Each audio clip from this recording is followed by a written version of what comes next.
Anna. Thank you for giving me this opportunity to share. Just to share. We met at the Jo Dispenza event in Brighton at a time when I wasn't very well and I had communication difficulties.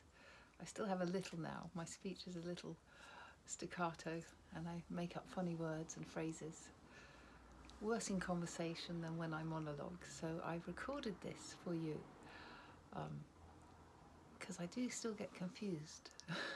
But I'd like to share my story with you. And we met in Brighton. I want to share this because I don't know you, Anna, and yet I feel I know you. Our hearts have met, sister. And when we were in Brighton at this Jo Dispenza event, which was 900 people coming to meet to deepen their understanding of meditation and healing and energy and the body. And these are things that I've been studying and practicing with for all my life. I started yoga when I was about 13. I wanted to be a psychiatrist from the age of 12. Should have been a vet, but it was very hard to become a vet, actually.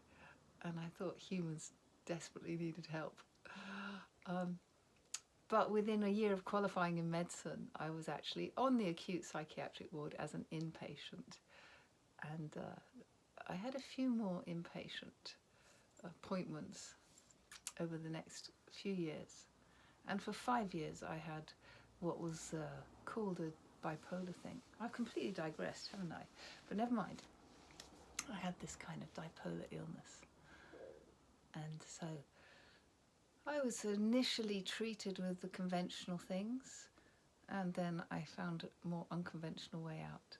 And the same applied later, really, when I had cancer at the age of 43, and then an undiagnosed, strange, neurological brain-gut axis disorder, which got me sent to the juvenile dementia clinic, but actually I knew it wasn't juvenile dementia. And I always know that I'm going to heal. But that one was a long journey, and that was where I met Anna. I went down to Brighton. I went to the Dispenza event to meet with people that might be able to help me understand what I was experiencing, help me heal it.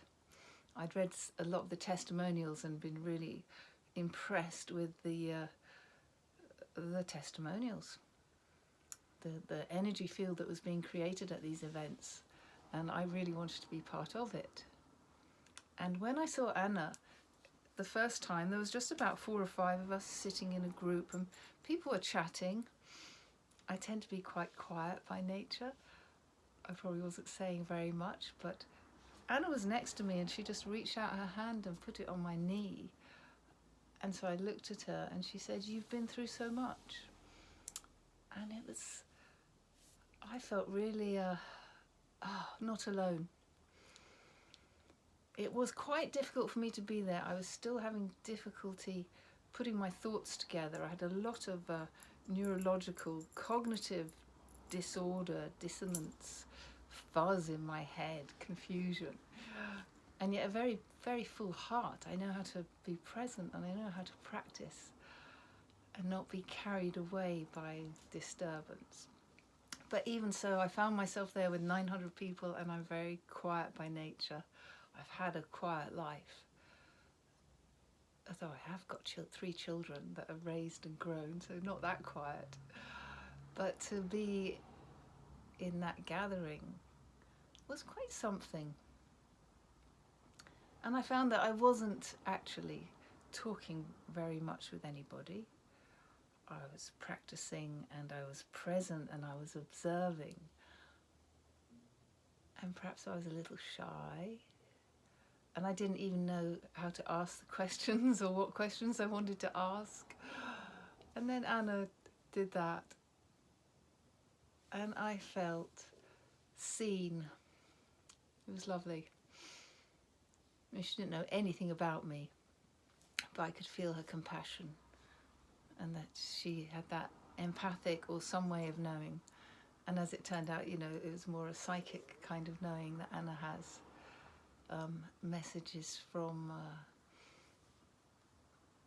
other wavelengths, other beings, other dimensions.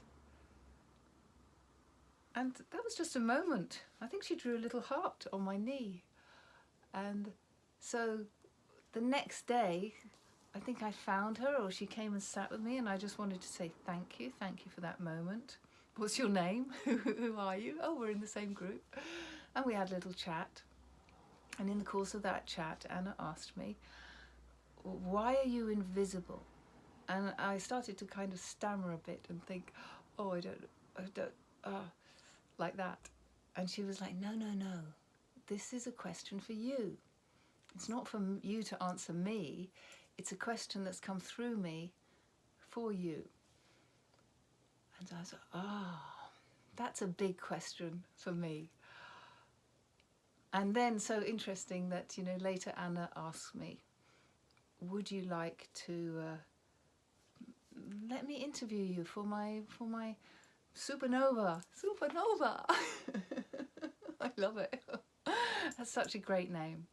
I love what you're doing, Anna. And that's what I'm trying to do. I'm trying to empower people also in the direction of the health, the wholeness, the energy. But I am quite shy and retiring by nature.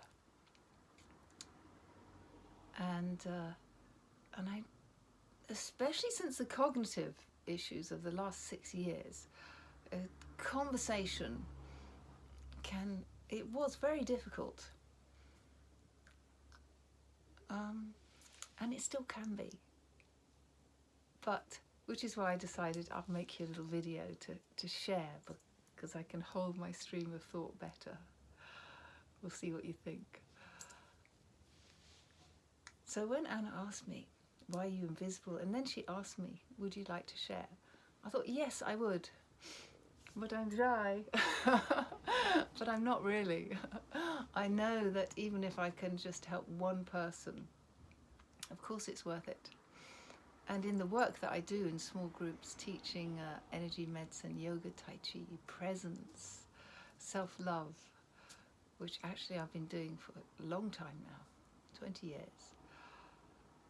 Although it's morphed its shape a little.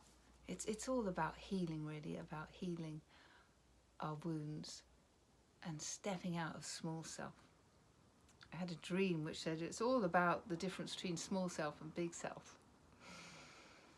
Our small self, that's what about me, oh help, fear, vulnerable, this small physical thing.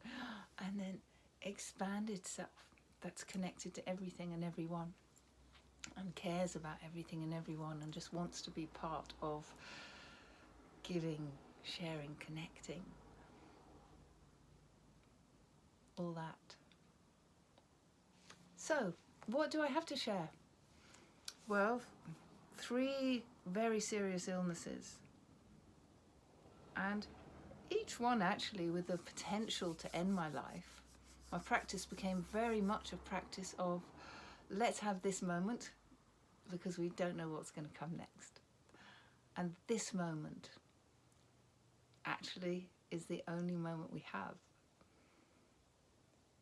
And I learnt to come into the body, to stop dissociating, to stop listening to thoughts, to be really present with what is in front of me.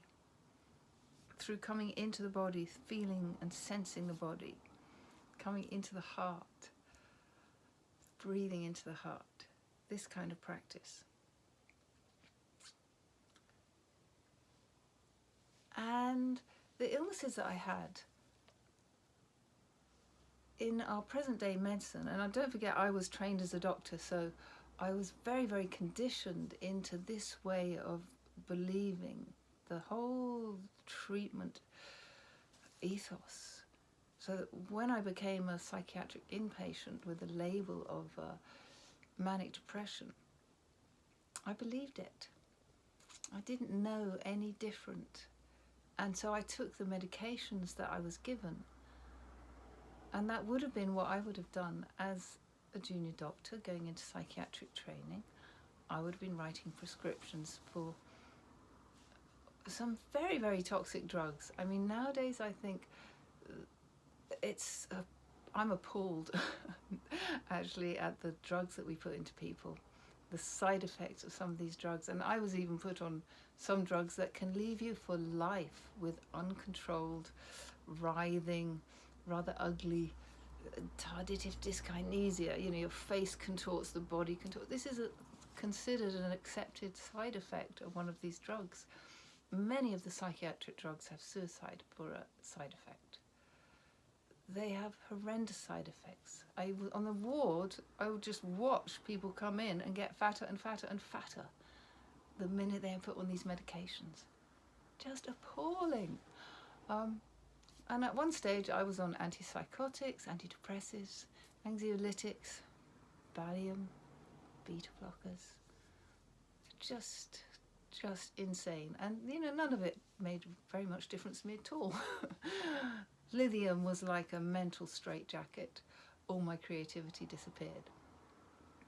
I actually think, you know, what happened to me now was an energy rising. It was a kind of kundalini breakdown, healing movement of energy, because the life that I was living was all wrong. There was this dissonance. There I was within a medical system. I'd trained and qualified and was working with people who were dying. And I just could not bear the way I saw it handled. You know, I feel now that death should be handled as a beautiful transition, just like birth.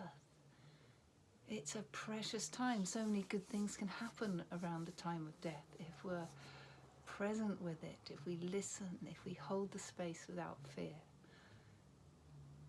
It's not like it is in hospital, where people are drugged up and they die alone, and it was very difficult for me to stay in that space.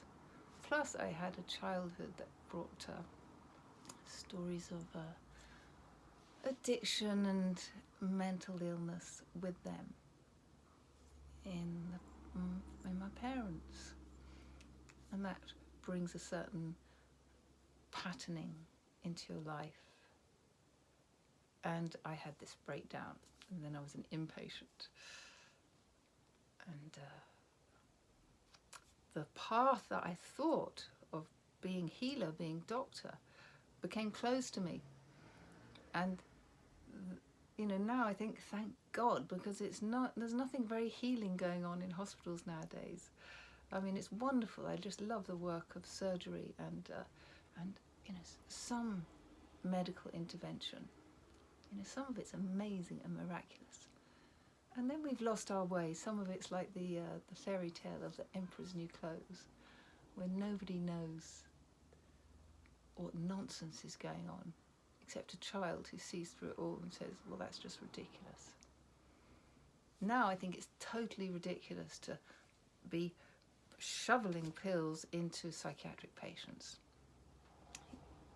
I was so depressed and manic and eating disordered and self-harming and obsessing and fearful and phobic. You know, I really, through keeping my illness as hidden as I could from the few people in my life, it just grew bigger and bigger and worse.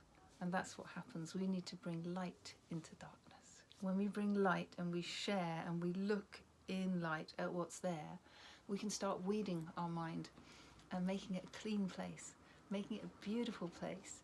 You can take out every negative thought of self-hate and you can plant a seed of self-love. You can become conscious and aware of why you became ill. It doesn't just appear overnight. It isn't a chemical imbalance. It's something we grow. It's something we must take responsibility for. Own it. We grew it. I was trying to keep mine secret. I didn't want others to know of my fear, my darkness. Although I was engaged in therapy, that was a great help. I learned to start to talk there, and I started to draw and express my feelings.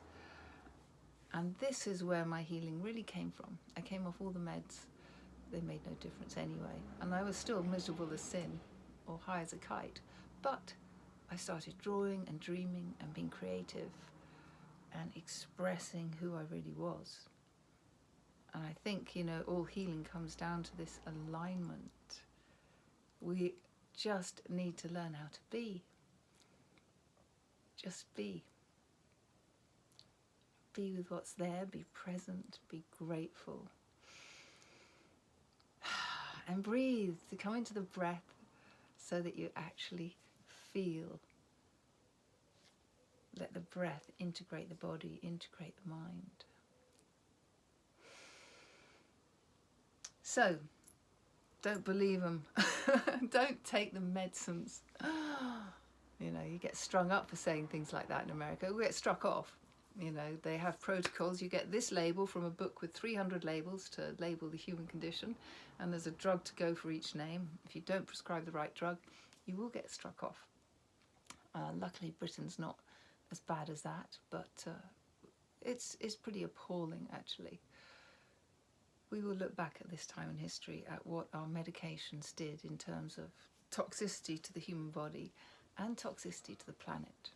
All these drugs going into the water, into the earth, these chemicals, pollutants. So I had the most dreadful, severe depression, anxiety, self-hate. And you don't have to stay that way.